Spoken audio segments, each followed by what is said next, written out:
afternoon here and very good evening there in Malaysia. I would like today to welcome our guest, Dr. Hooi, Chee, Dr. Esther from Malaysia. Her major is English Language, Applied Linguistics, Syntax, Pragmatics, and English for Specific Purposes. She is from the Department of Modern Languages, Faculty of Creative Industries, University Tengku Abdul Rahman, Otar, Sungai Long. And we are happy to have her today to present a workshop for our MA students in order to teach them and to let them know how to use the mechanism of writing a research paper or a dissertation. So this workshop is very important for our students in order to get ready for writing their proposals and later to write their thesis. Me and my students and my colleagues in the Department of English College of Education for Women, University of Baghdad, we all welcome Dr. Esther for today's workshop. You are most welcome, and the mic is yours, Dr. Esther.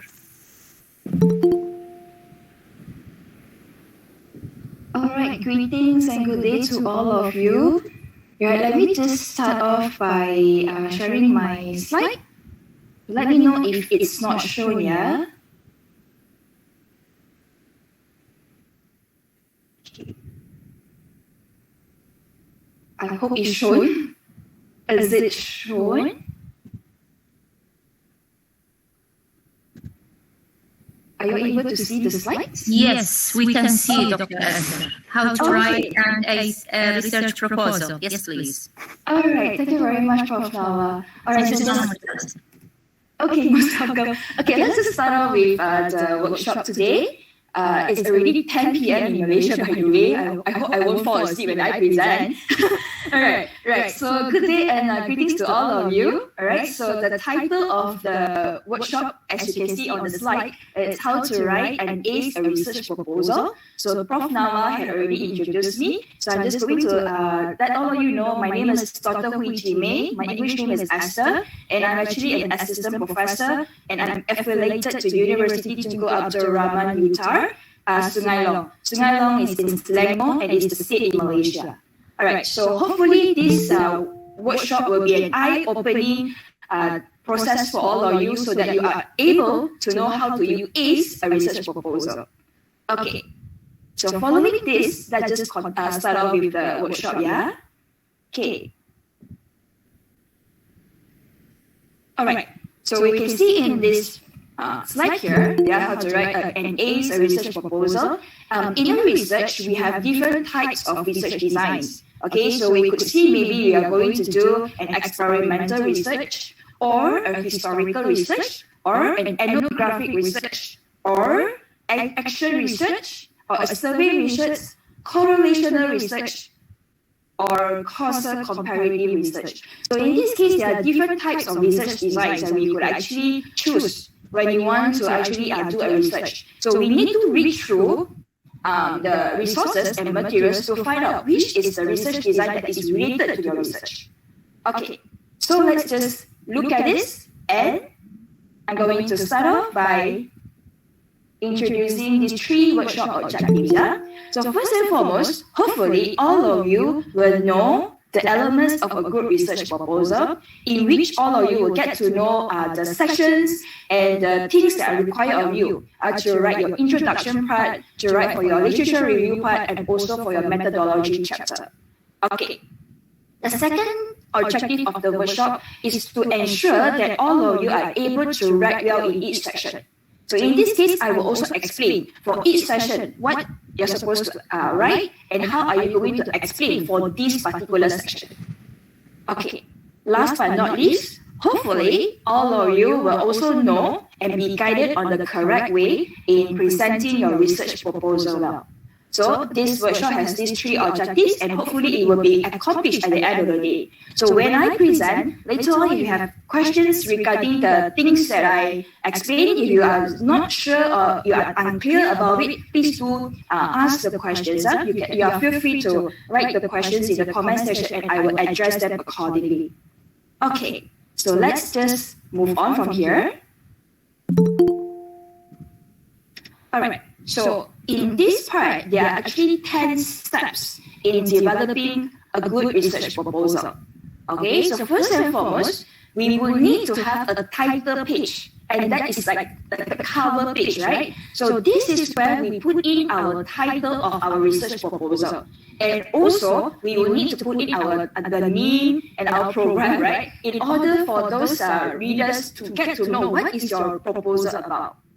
Then, following that, we have the table of contents. In this way, this is very important because table of contents will help the readers to get to know what are the sections that you have written, okay, and what is the page number for each of these particular sections.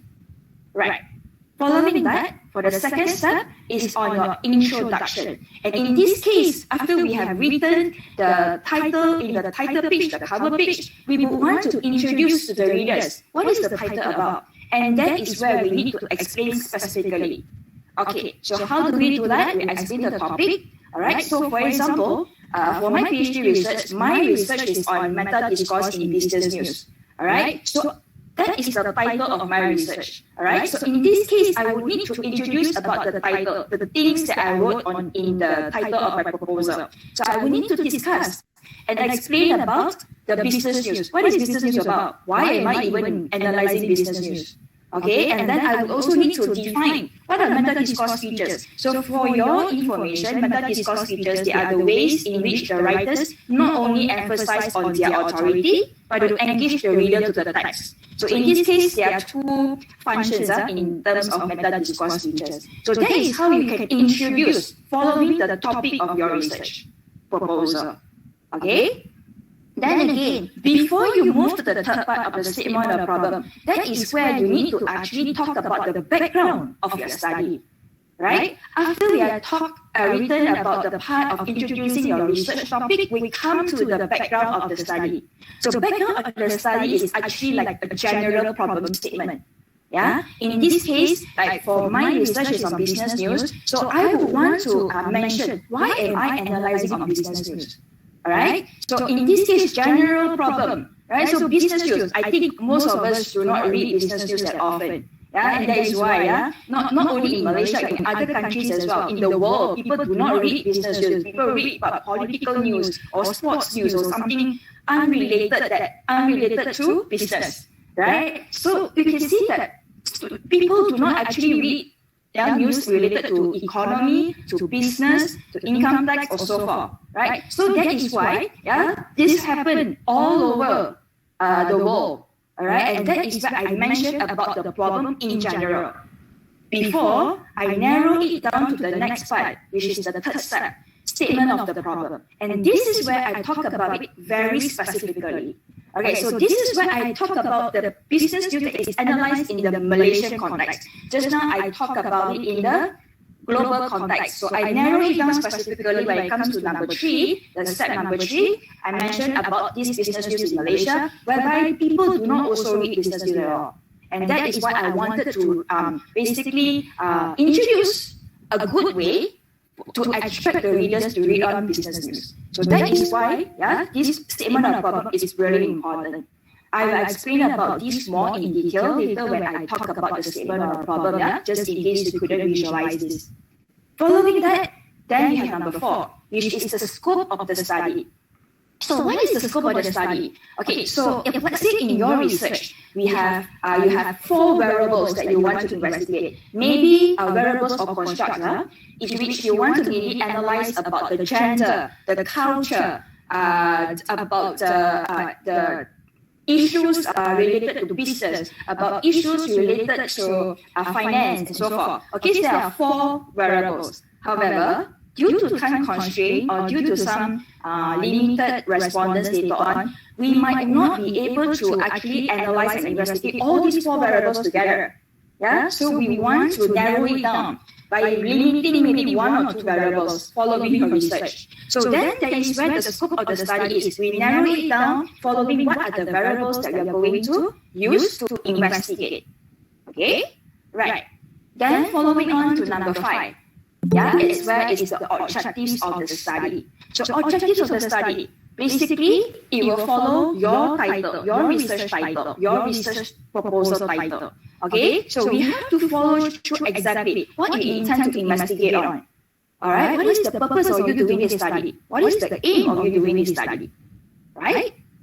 So following after writing about the objectives of the study, we move on to the next step, which is on hypothesis or research questions. Now, do bear in mind, if let's say we want to do a quantitative research, a full quantitative research, we use hypothesis. Alright, because hypotheses are actually linked to the quantitative part. However, when we want to do a qualitative research, we do not use hypotheses. Alright, we are more towards research questions. Okay, how about we have mixed method research? Yeah, which does research? That means a mixture of quantitative and qualitative research. So, do we actually need to put hypotheses or not? That entirely depends on you, because there are certain research questions that are quantitative, there are certain research questions on qualitative part. So when we want to put in the hypothesis, we need to justify and rationalize why we are actually putting it in. Now, an example of hypothesis could be there is no significant relationship between gender and culture. Something like that. So this is actually the hypothesis that is basically mentioned. Could I actually address your question later on? Because someone just raised your hand. Could I address it in your Q&A session? Let me explain it first. Alright? Okay. So let's just move on for that. So that is where it is on quantitative part.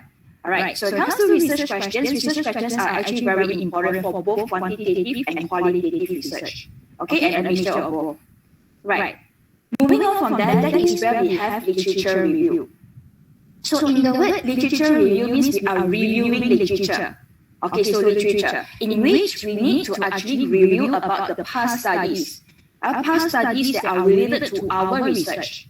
Okay, what are the theories related to our research? What are the methodologies related to our research? Alright, so in this case, we need to review, which means we need to give an evaluation of it. Alright, we should not just give a report.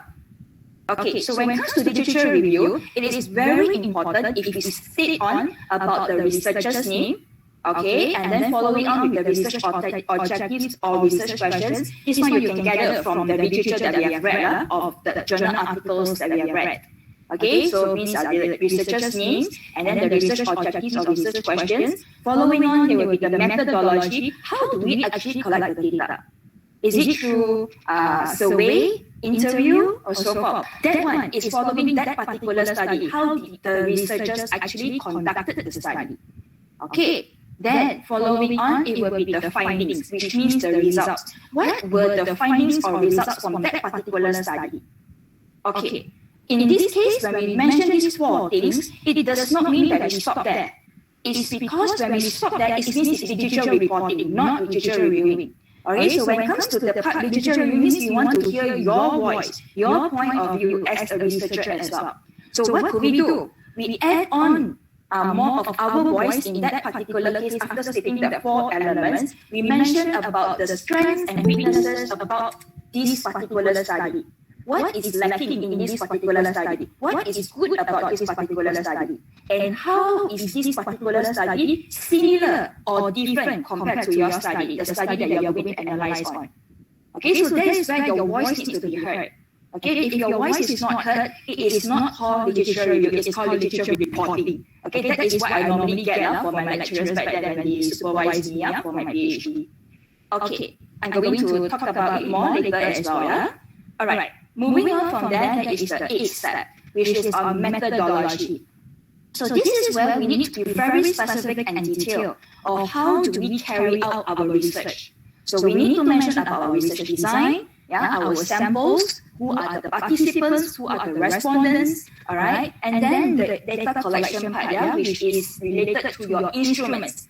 How are you going to analyze this? Following which instruments? Is it through the test, questionnaire, interview, data content analysis or so forth. All right, that is where it's called data collection. Then, once you collect your data, we will need to analyze the data. So then we need to mention about the data analysis part. How are we going to analyze it? If the data is quantitative, definitely we want to analyze it using SPSS, right? Or some other statistical softwares for quantitative part. For qualitative, maybe it's through the use of Atlas CI, all the qualitative softwares to analyze your qualitative findings. Okay? Right. So that is where it is for methodology. Moving on from there is where is the number 9. It is the limitation and delimitation of the study. So in which, when it comes to the limitation, which means there is the research that will be done, and definitely there is no such thing as an ideal research. Definitely there will be limitations, there will be problems and difficulties along the way. So which means we need to mention the problems that we face.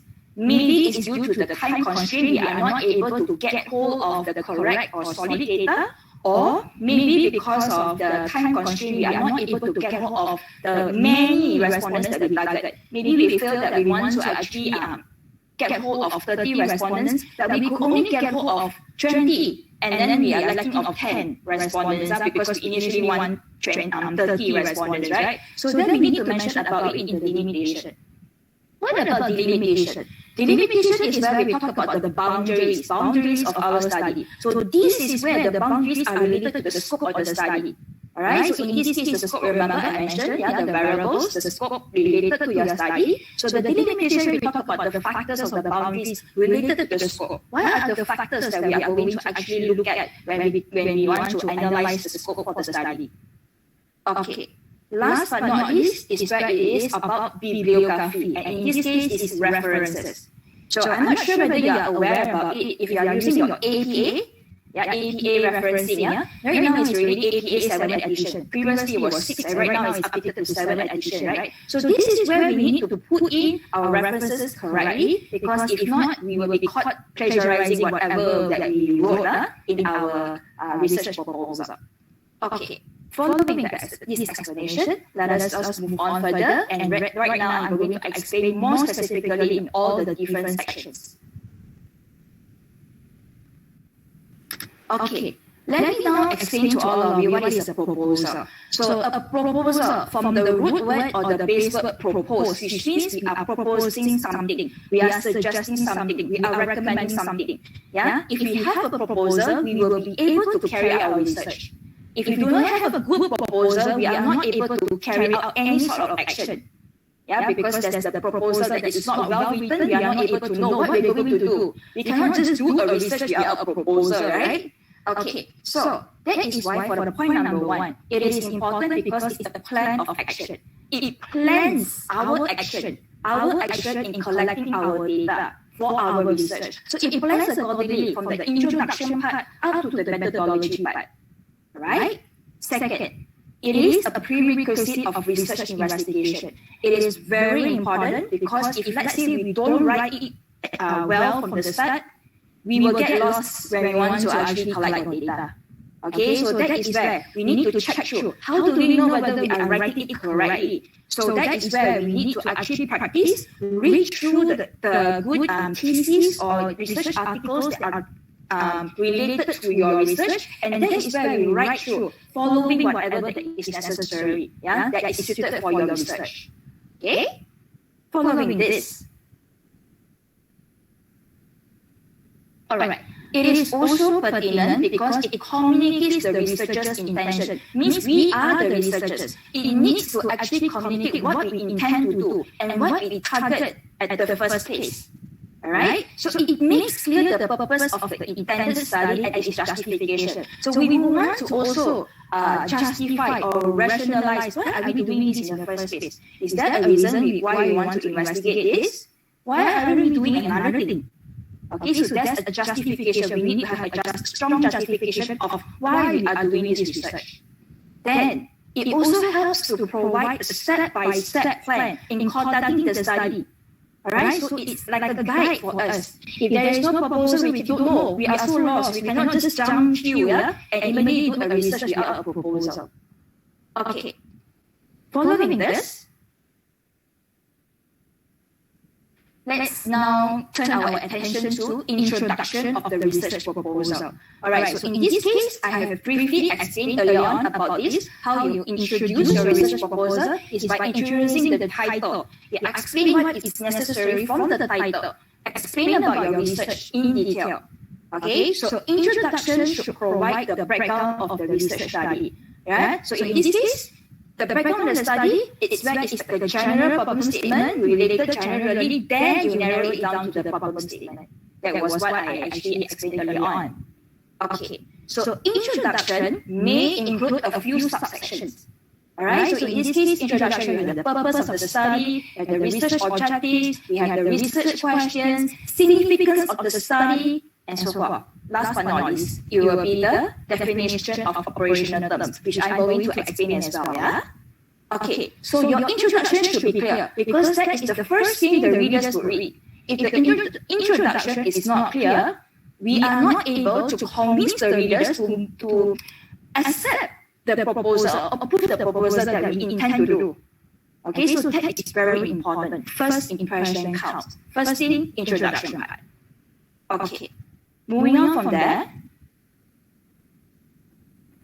Okay, so that is where the second is the purpose of the study. And the purpose of the study is the subsection of the introduction section, yeah?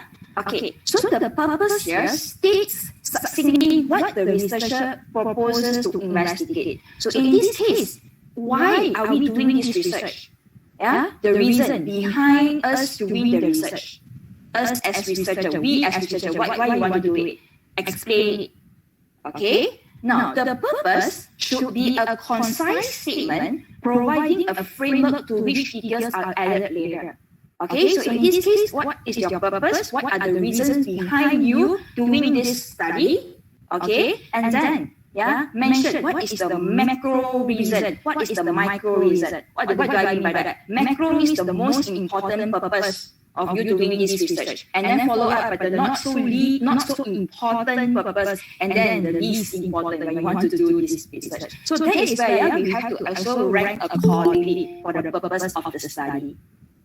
Right. Let us now move on further.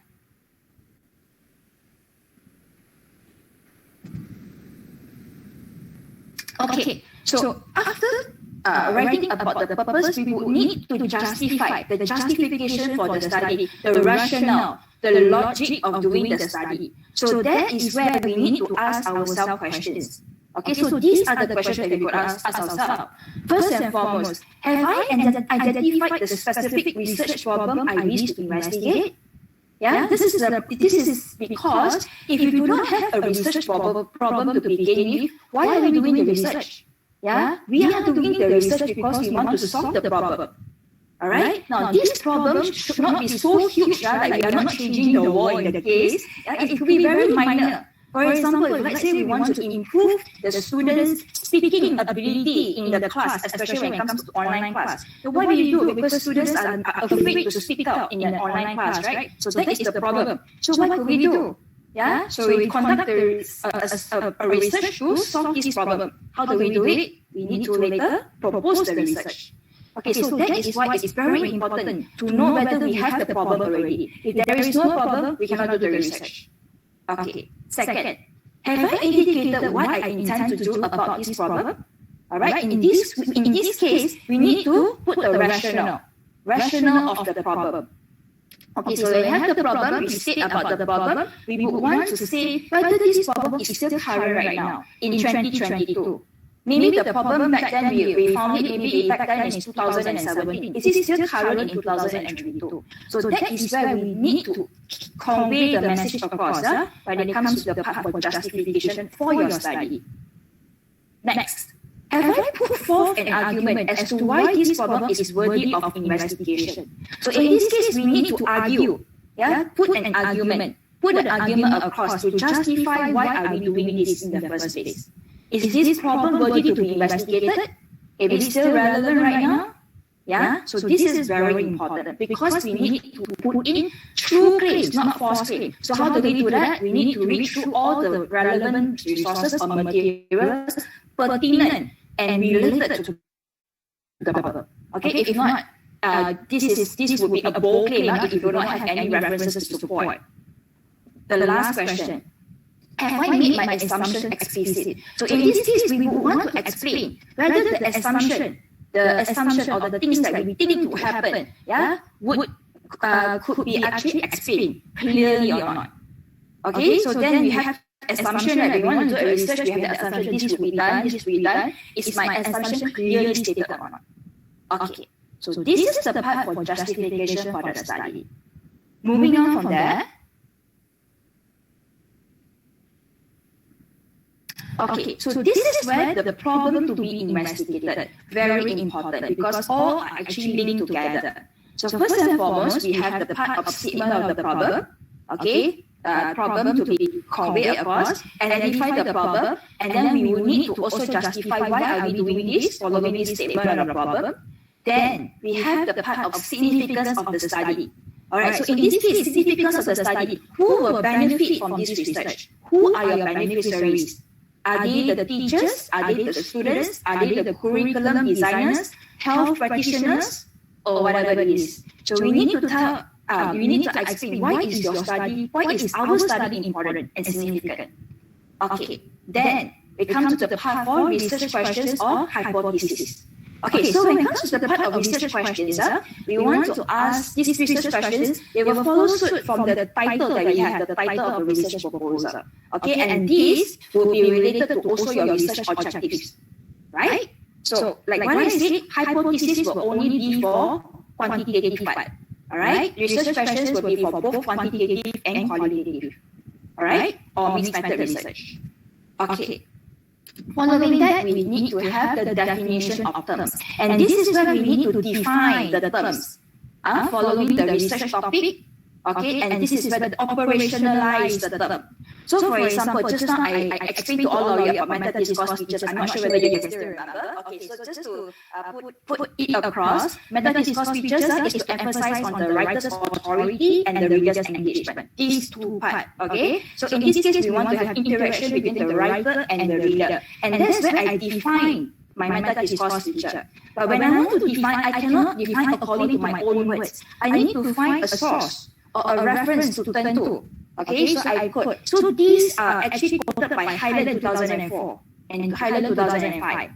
Okay, then we need another definition to support whether whatever Highland mentioned is correct or not. So then I come up with another definition by Dalphins 2008, also stated that meta discourse is very important because it helps to convey clarity and also involve the readers. So this one follows whatever that Highland mentioned. Alright? Then, not only just like that, giving the definition, we need to have operational terms. So that is where we need to, how do we actually operationalize the term in the study? So then, that is where I would need to say, meta discourse features in this study are analyzed following the business news facts that I have collected.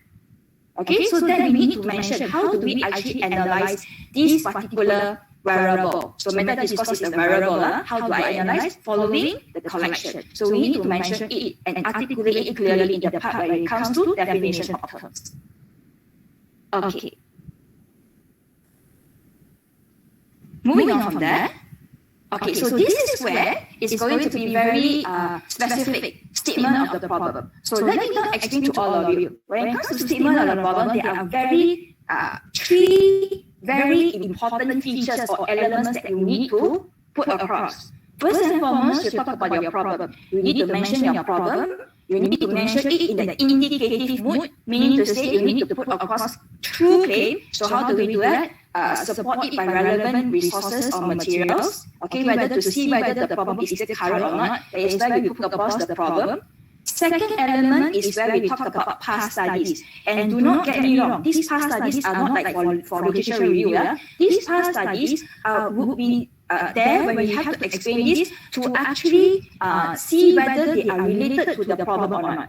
So for example, just now I put across the example for my research. So I said that business news is not read by people nowadays. That is my problem. So I have to find the past studies. So what are the past studies? I found studies related to news, but not business news. So that is where I could write about the past studies related to the problem that I set off. Okay, past studies. Third element is where we need to mention about the filling in the gap part. Filling in the gap, because we want to do this research to fill in the gap in literature. And that is where we need to put across that part. So for example, we could start off by saying, today, there are not many current issues related to business news, like for my area, business news. Okay? So that is why, therefore, I'm doing this research to fill in the gap in literature to analyze meta discourse features in business news. So that is the very important element of filling in the gap. So three important elements. First, problem. Second, past studies. Third, filling in the gap element. Three important things to be written in the problem statement. Okay. Following the explanation, let's just look at the first point there. Now, according to Creswell, a problem might be defined as the issue that exists in the literature, theory, or practice that leads to a need for the study. Okay, so I also did explain, right? So if there's a problem, that's why there's a need for the study. If there is no problem, how are we going to do the study? No problem to solve. Okay? Right. Next, effective problem statements answer the question, why does this research need to be conducted? Why? Okay, so this is where we put in our justification properly. Alright, using the three elements just now. The problem, past studies, and the filling in the gap element. Okay. Following that, right, so let's now draw our attention to the part of scope of the study. Okay, so in this case, the scope of the study, it will help us to explain about the significance of the study that contains these three paragraphs based on these three relevant questions. First and foremost, why is the study important? So you need to answer this question. Okay, that is where this is a guide for us to actually explain for the part of scope of the study. Next, how the study is important? How? Okay, in what way is it important? Okay, next, for whom the study is important? Who will benefit from this study? Okay, so these are the three questions that we need to answer when we want to actually write the part of scope of the study. Okay, moving on from that. So that is where we have to write about the objectives of the study. Okay, so objectives should be clearly stated and specific in nature, right? So in this case, each sub-objective should delineate only one issue. So in this case, when we have the research objective 1, maybe we have the sub-objective for the research objective 1, right? So sub-objective 1, sub-objective 2 following the research objective 1. Now that sub-objective should only measure one issue. If we have 2 or 3 issues, it will be hard for us to actually describe the findings later on. Okay, to explain the findings later on. So do remember, one sub-objective should only be about one issue only. Okay? Next, action-oriented words such as to determine, to analyze, and to ascertain in formulating sub-objectives, which should be numerically stated. So these action words should be specific, should be measurable. Alright, so to determine, to analyze, to ascertain, to investigate, to examine, to identify, things that we can measure. But if let's say we use action words like to see, to check, to see, to check, how do we actually measure? That one is not specific enough. That is not a good way of you putting the action-oriented words, Okay, so how do we actually know whether these action-oriented words are measurable enough? Try to look at the last point there. These objectives should be attainable, measurable, achievable, and testable. So in which the action-oriented words should be specific enough. Alright? Not to see and to check. How do we see and how do we check, right? Okay, so this is where it is important when it comes to the part of objectives of the study. Following that, research questions or hypotheses. Okay, so when it comes to this part, for the research questions, they are relevant to normative or census type of research, in which all type of research, quantitative, qualitative, or even the mixed methods. Mixed method means a combination of qualitative and quantitative research, right? So this one is very important because we need a research question. These research questions will follow the purpose, and answer whatever that is necessary, because we set out to do this part, and that is where we have the research questions. Okay. However, when it comes to hypothesis, it's only for quantitative part. So I already gave the example just now. Another example of hypothesis, there is no significant difference between height and weight. Okay, height and weight, I think that is very common. Yeah, so then that is also another hypothesis. That is for quantitative part. Okay. So questions are most often used in qualitative inquiry, means qualitative research. All right. Questions are also used in quantitative research. Right. So hypotheses are relevant to theoretical research and are typically used in quantitative inquiry. So like what I explained earlier on. All right. For qualitative, there is no hypothesis at all. Yeah. Okay. Following that. So this is where it is about definitions. Yeah, so all key terms should be defined. Whatever that we mention in the topic of our research proposal should be defined.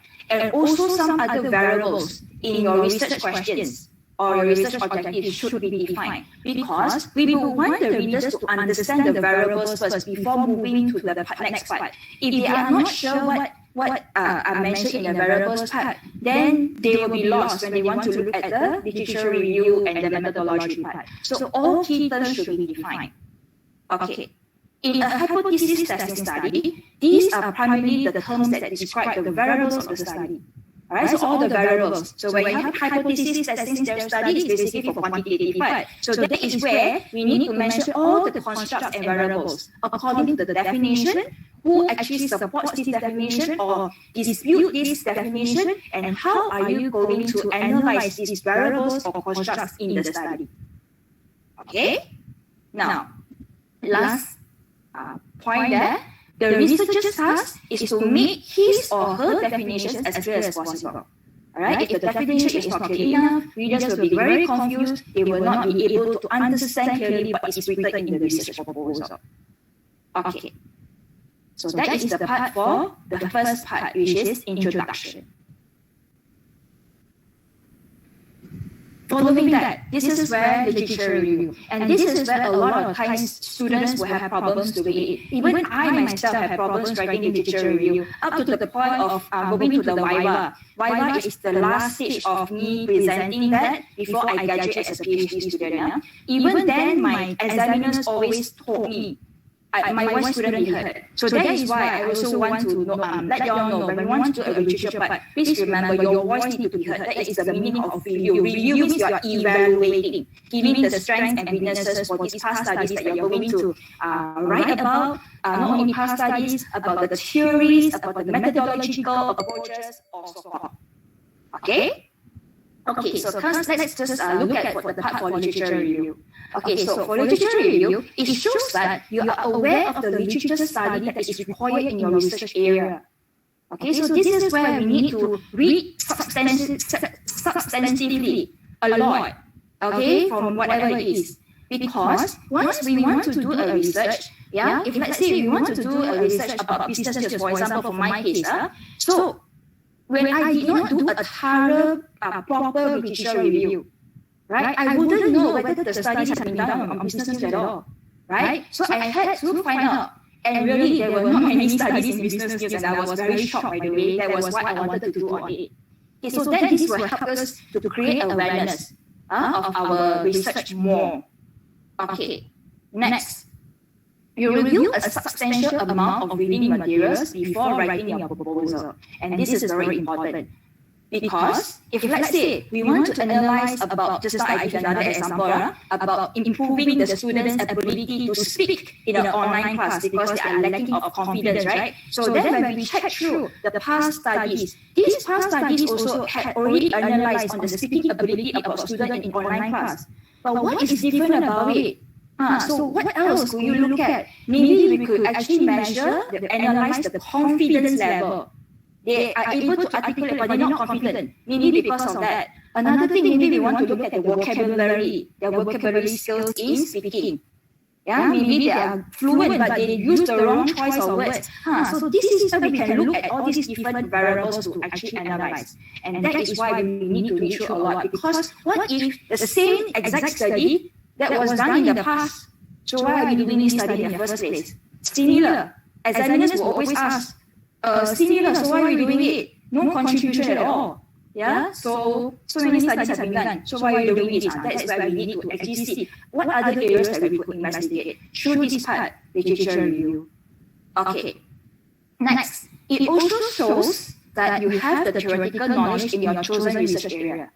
So in this case, we will also want to review about theories, about models that are related to our research. And we will need to also mention and explain why are we using this theory? Why aren't we using this theory? That is where we need to put in our voice, articulate our opinion, our thoughts across. Okay, so remember just now I also mentioned, let me just reiterate myself, when it comes to literature review, when we want to talk about the studies, past studies have been done, we need to mention the researcher's name. Okay, and then the research objectives or the research questions. Then we talk about the methodology, how the data are collected. Then we talk about the findings. And we don't stop there. We need to review, we need to evaluate. What is the strength of this study? What is the weakness? Or how is this current study that you're reviewing similar or different with the study that you want or intend to do? Okay, so that is where we put across our voice. Very important. Okay, so by reviewing related literature review at this stage, it will make you aware of other similar work which has been done. Okay, so like what I said, other works have been done, so what is different compared to your study? Okay, it will also help us to expose the methodologies that we have been adopted or which you may use or adapt. So there is the difference between adapted and adopted, by the way. Adapted means we use the methodology and we might change the methodology. Okay, when we change, so we are adapting. However, when we are adopting to the methodology, means we are just following, we just take verbatim and we follow all the way. That is called adopting. So adapting means changes made, adopting means to follow exactly what is done in the past study. Okay, last but not least, it helps to provide sources of information that you do not have yet. So this will help to justify all the claims that we have. In order for you not to convey the bold claims, use all this literature review to back up your claims. Okay, following that, by reviewing literature review, related literature review at this stage, it will also inform if a chosen area has been already been researched extensively or not. It has been done extensively, so we shouldn't do this already. We have to do another thing because done so many times, Okay, and then we will be able to be informed about the approaches that you do not know of before.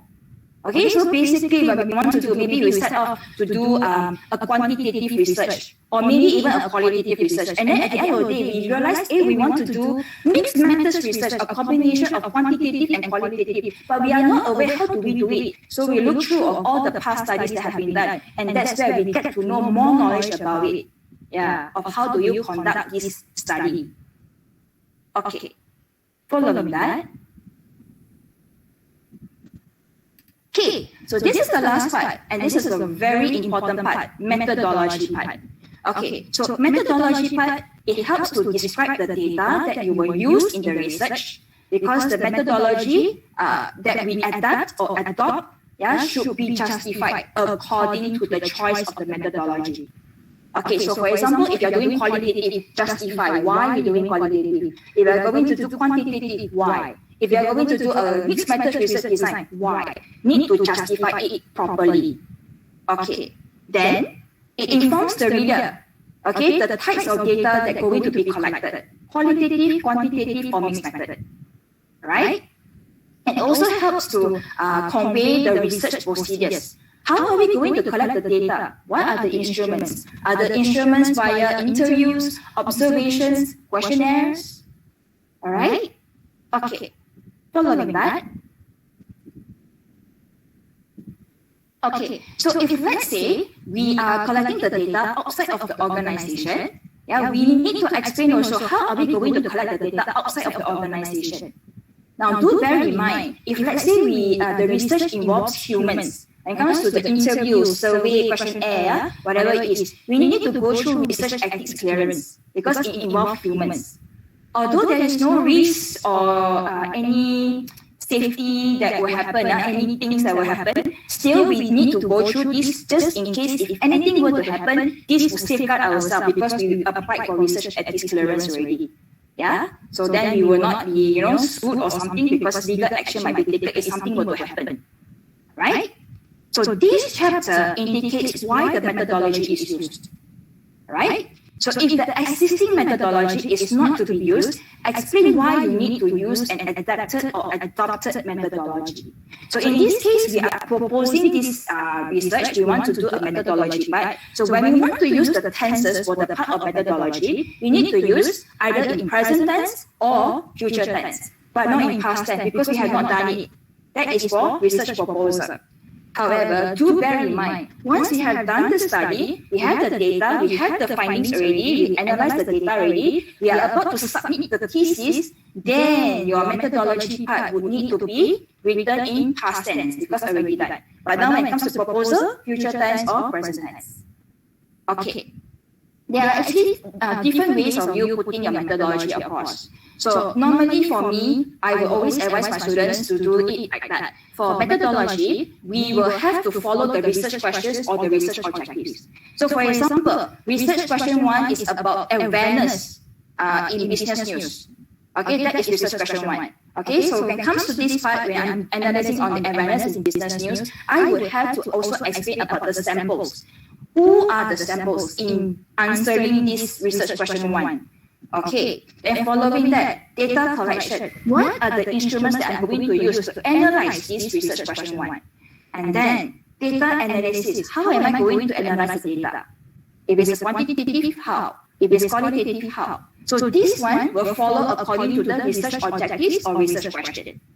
There is also another way of you putting this way of conveying the methodology part across.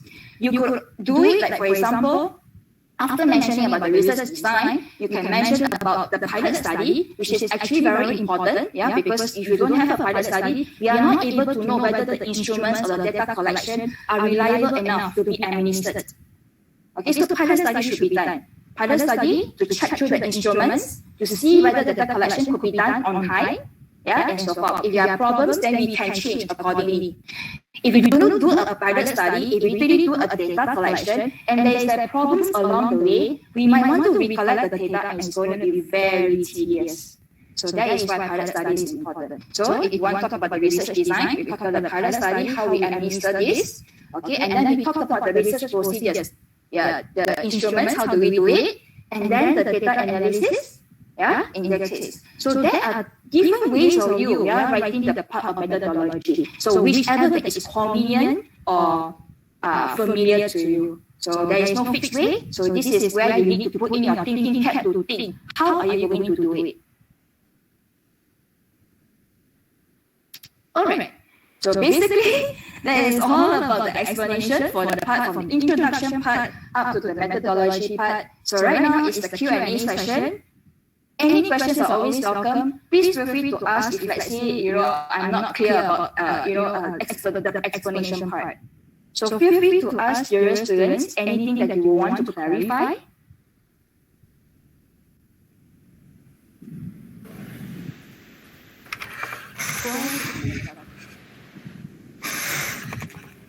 Yes? Someone just unmuted, is it? Thank you. It's quite clear, teacher. Oh yeah, thank you very much. Do you need any clarification about the things that I explained? Thank you so much, Assistant Prof. Dr. Esther, for the nice presentation. It was very informative and interesting, and hopefully our students has benefited a lot from it. Now, students, you are required now, or if you have any question, please do ask Dr. Esther, because she has given you a very clear, informative, and simple way of writing your future projects. So would you please just raise your hand and ask Dr. Esther whatever questions you have?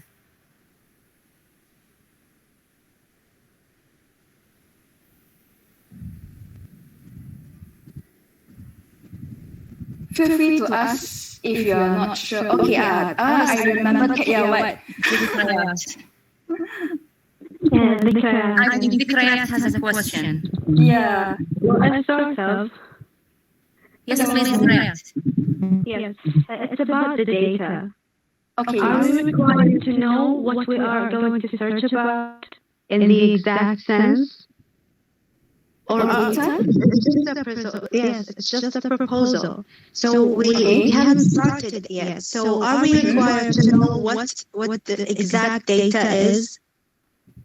Okay. Now, thanks for that question. What memories? Right? Okay. So sometimes, right?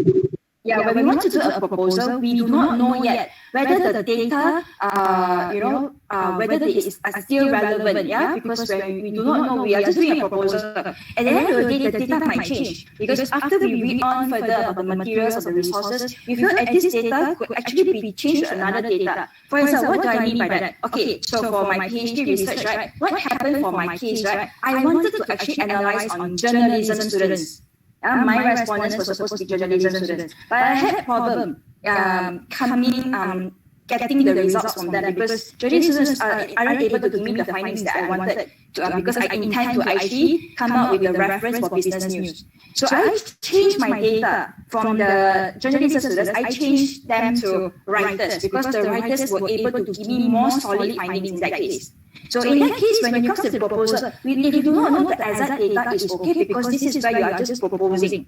If you have problems finding the part of coming the data, getting the respondents, that is where you can change it along the way after we have come up with the proposal. And that's where you need to see how are we going to use it. What are the backup plans that we do? If plan A doesn't work, go to plan B, go to plan C, not just rigidly only follow plan A.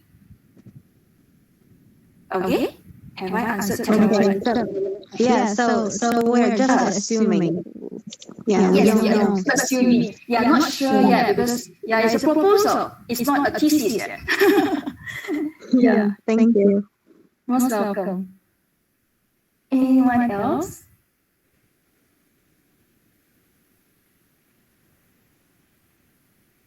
Dr. Esther, I just want, since they have no question, or maybe they are thinking of a question, our students right now, I just want you to elaborate on a specific point that you have already raised concerning how to operationalize our definition. I just want you to clarify this more to our students. In what way I have, or the student has to operationalize her definition, since definition is a definition to them.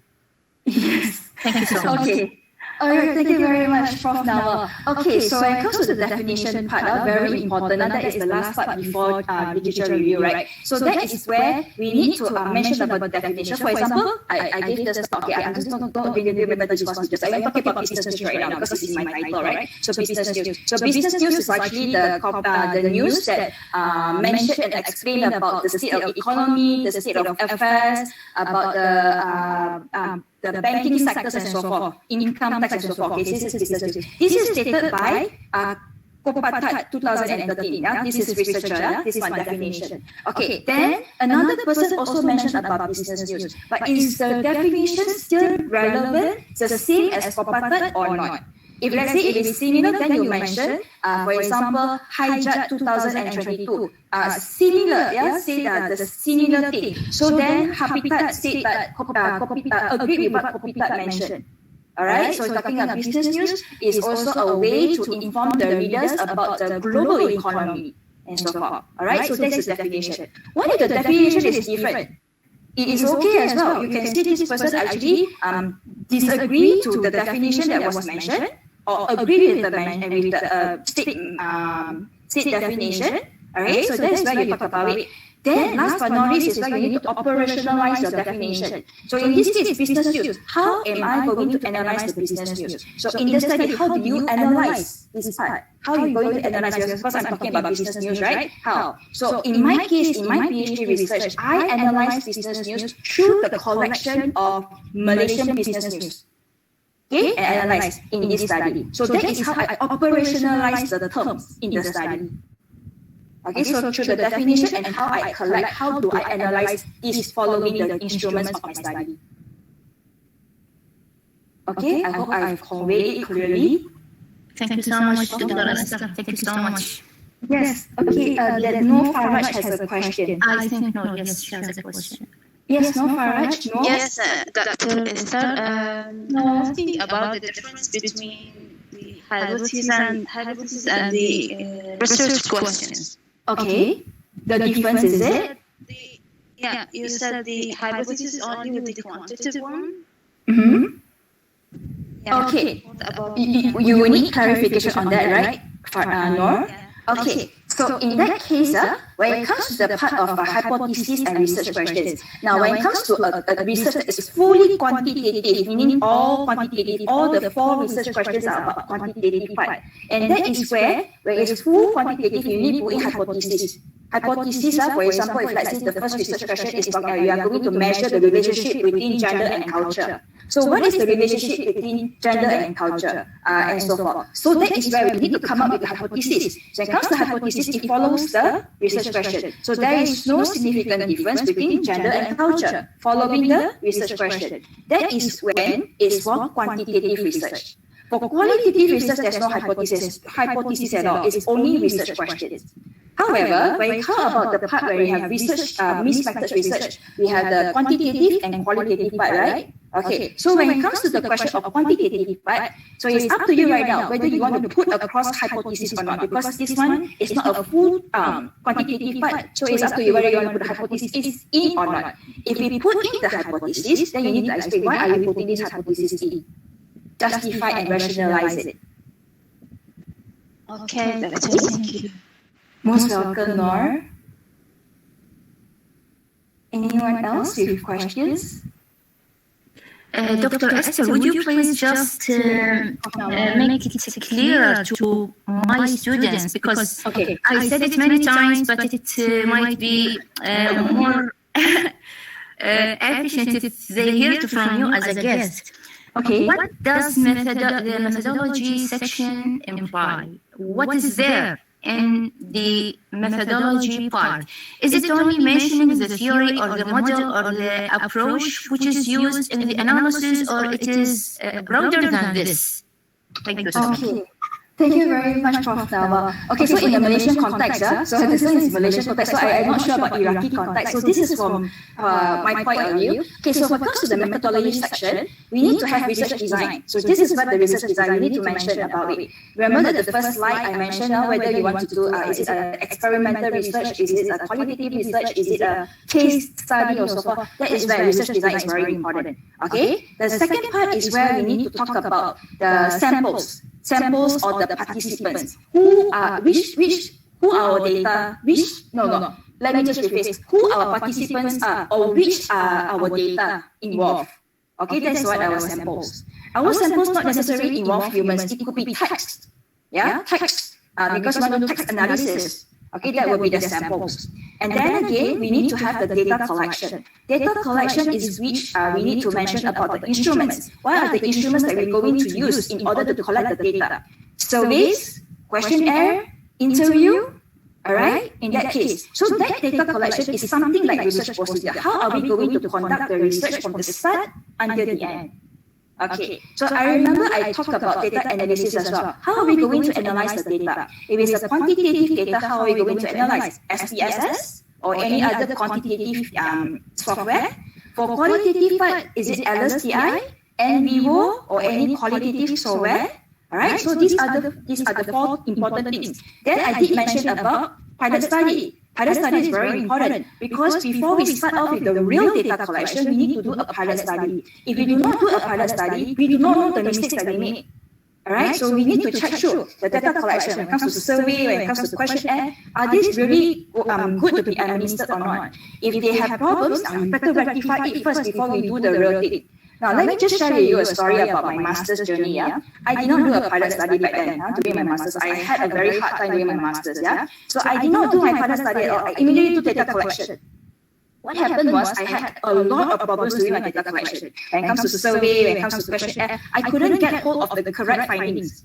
And that was where I asked help from my supervisor. And my supervisor asked me, why didn't I go for pilot study? Why didn't I do pilot study in the first place? So that is where it's important. So I had to recollect my whole data, and it was really terrible. Yeah, so I do not want you to go through that. So go through pilot study, check through the instruments, whether they are problematic or not, before you conduct the real data. If not, you're going through the hassle of redoing the whole collection of the data, and it's going to be very time consuming. Okay, so it's important. So this is where we need to mention it clearly from the start itself what you intend to do. But your proposal, when it comes to the methodology, it will change, it will change along the way. So whatever we say, like what just now Tiawan asked, data, it will also change. We are just proposing right now. So once when we do the proposal, it's already done. When we do the data collection, it will change accordingly until the end. Yeah, so that's where we need to be mindful about it. We need to read a lot about it, read and find references to support whatever that we are doing along the way. Thank you so much, Dr. Esther, for the informative answer. I think Noor has a question. Noor? Yes, Noor? Or maybe she forgot to lower her hand. I think she forgot to lower her hand. Dr. Esther, you talked about the instrument, and by saying instrument, you mentioned either we have a questionnaire, for example, we have interviews, or whatever. But when it comes to text analysis, when it comes to text analysis, here, what is the instrument? I just want you to explain this to our students. We keep saying that because they don't have a survey, because they don't have a questionnaire and other instruments, they think that there is no instrument in such a type of work, which is that of text analysis, forgetting that the researcher herself is the instrument. Am I right or wrong? Yes. Exactly. So I just wanted to focus and to shed light on this point, if you don't mind. Thank you so much. Yeah, no worries. Yeah, that is a very important one as well. And also the data collection. If you say there's no instrument like survey or questionnaire or the interview, the text itself is also the instrument. Yeah, that's why if the researcher and the text itself, the way you do the content analysis, the text itself is also the instrument. In which that is a data collection. How are we going to collect? It's a collection of text. That's where we actually collect the data. Okay, thank you so much, Dr. Esther. I'm raising this point because when I ask my students and when I try to submit a paper to a journal, some journals do not accept the paper unless the chapter or the section of methodology is complete. Complete in having the data collection, the data selection, the data collection, and the instrument, plus the methodology and the procedures. And out of my experience publishing many papers with, my own papers or papers of my students, such journals do not accept any paper unless the researcher writes exactly what is the instrument. And by saying the instrument in the text analysis type of work, the researcher herself or himself or themselves are the instrument of the paper, of writing the paper. Exactly. Yeah, correct. True enough. That's a very good point that Prof. Nawa mentioned as well. Yeah, researcher, we are also the instrument as well. We are collecting the data. So we are the instrument as well. Thank you so much, Dr. Esther. Our dear audience, do you have any more questions? Oh, thank you very much. Someone just mentioned informative. Our audience. May I talk, please? Yes. Okay, sorry, Doctor. First of all, we want to thank Dr. Esther for this important lecture. But just I ask if have you been recorded this meeting? Yeah, Dr. Nawa started to record, right? I hope. Thanks a lot. Yes, it's already recorded. Yes, I'm recording it. Great. Thanks so much, Dr. Marwa, for the great talk. Yes, thank you, Dr. Marwa. I'm listening to us. Whether you all want the slides, if you all want the slides, I could send it over to Dr. Marwa to distribute it to all the students. We'll be so grateful. And please, Dr. Esther, if you send the slides to Dr. Marwa. Okay, So much then advance. someone could just distribute the slides to the students, just in case you can use it as a guide as well. Thank you so much. No worries. Our audience, do you have any more questions? No, thank you. Okay, thank you so much. So by the end of today's workshop, I'd like to express our gratitude and thanks to our colleague and friend, Dr. Assistant Professor Dr. Esther, and also the appreciation is extended, of course, to the head of the Cultural Committee in the Department of English, Dr. Marwa, for her great effort in facilitating things and to make our workshop successful for today. Thank you so much, Dr. Esther, again, and we wish to have you as a guest in future workshops, God willing. Thank you so much for everybody for attending and making benefit from this workshop. Thank you so much. Thank you, Doctor. Really helpful information. Thank you so much. Thank you very much.